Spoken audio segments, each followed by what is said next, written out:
Hello everyone, welcome to teaching Pariksha. तो आज की क्लास में हम यूपी एलटी ग्रेड की जो एलिजिबिलिटी पे एक बड़ा सा चेंज आया है ना, उनके बारे में इन्फॉर्मेशन देखने वाले हैं। आज की क्लास में हम देखेंगे कि अगर आप यूपी में एलटी ग्रेड के टीचर बनना चाहते हो, यानी कि आप 9 टू 10th के टीचर बनना चाहते हैं, तो कौन कौन से एलिजिबिलिटी में चेंजेस आए हैं। अगर आप साइंस के टीचर बनना चाहते हो, अगर आप बॉटनी के टीचर बनना चाहते हो, अगर आप एसएसटी के टीचर बनना चाहते हो, तो सब्जेक्ट कॉम्बिनेशन में कौन कौन से चेंजेस हैं। अब अगर हम बात करें, ये जो हमारे पास पूरा का पूरा पीडीएफ है ना, जिसमें पूरी पूरी सब्जेक्ट कॉम्बिनेशन दी गई है, इसके अगर हम क्रक्स के बारे में बात करें, तो इसमें आपने देखा कि जो आपकी एलिजिबिलिटी है ना, उसमें अगर आप बनना चाहते हो एसएसटी के टीचर, साइंस के टीचर, साइंस में भी दो सेक्शन हो जाएंगे। अगर आप साइंस के टीचर बनोगे तो आपके लिए फिजिक्स और केमिस्ट्री कंपलसरी हो जाएगा। अगर आप बॉटनी के टीचर बनोगे तो जूलॉजी और बॉटनी आपके लिए कंपलसरी हो जाएगा। अब अगर हम देखें, पुरानी वाली जो हमारी एलिजिबिलिटी थी ना, उसमें बस एक चीज थी कि आपको सिर्फ और सिर्फ ग्रेजुएट होना चाहिए और आपका बीएड होना चाहिए। लेकिन जो नई वाली एलिजिबिलिटी है, उसमें सबसे बड़ा चेंज आया है। और सबसे बड़ा चेंज क्या है कि ग्रेजुएशन के साथ में ग्रेजुएशन आपका 50% मार्क्स के साथ होना चाहिए। अगर ग्रेजुएशन में आपके 50% से कम मार्क्स हैं तो आप अप्लाई नहीं कर सकते।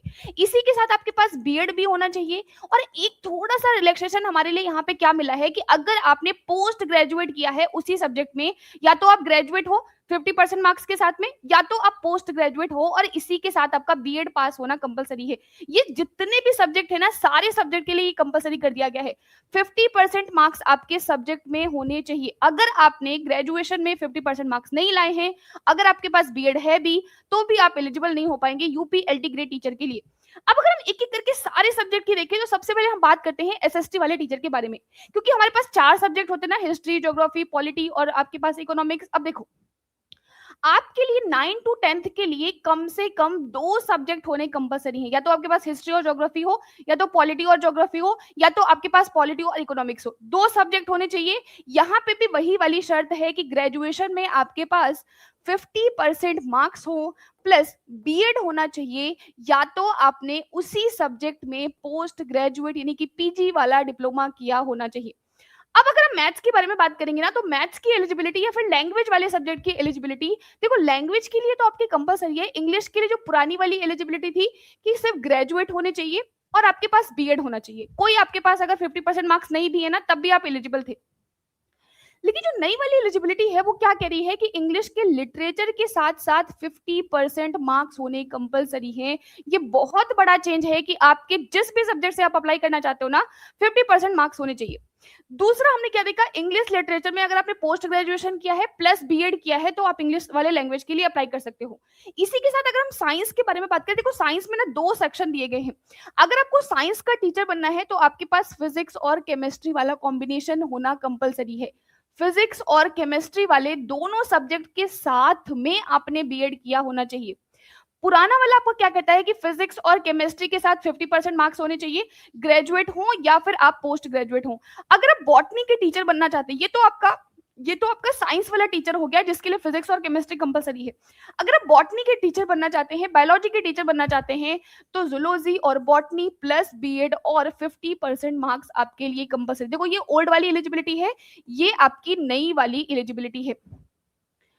अब इसी के साथ अगर आप हिंदी लैंग्वेज के टीचर बनना चाहते हो, देखो हिंदी लैंग्वेज में ना पहले भी एक हमारे पास क्या था कि संस्कृत पढ़ना आपके लिए कंपलसरी था। देखो वो चेंज उन्होंने हटाया नहीं था। पुरानी वाली बात में क्या था कि इंटरमीडिएट में संस्कृत आपके पास सब्जेक्ट के तौर पर होना चाहिए।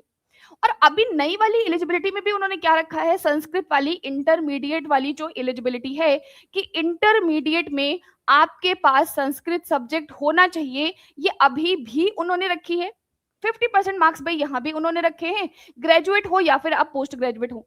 तो ये हिंदी वाली जो एलिजिबिलिटी है ना, ये थोड़ी सी आपके लिए इंपॉर्टेंट हो जाती है कि इंटरमीडिएट में संस्कृत वाला सब्जेक्ट होना कंपलसरी है।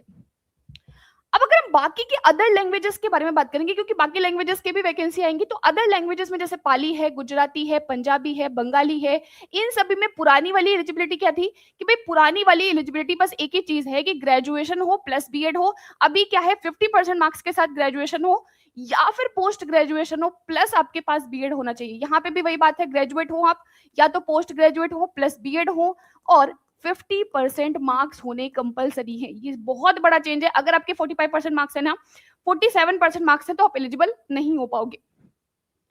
अब अगर आप कंप्यूटर टीचर के बारे में बात करोगे, सबसे बड़ा वाला चेंज आपके कंप्यूटर टीचर में आया है। देखो पुराने वाले रूल में क्या कहा गया था कि जो क्वालिफिकेशन है ना, उसमें आपने बीटेक किया हो, कंप्यूटर साइंस से अगर किया हो, ग्रेजुएशन इन कंप्यूटर साइंस किया हो, आपने बीसीए किया हो, ग्रेजुएशन, ये सारी आपकी पुरानी वाली एलिजिबिलिटी थी। यहाँ पे कहीं भी बीएड का नाम नहीं लिया गया था।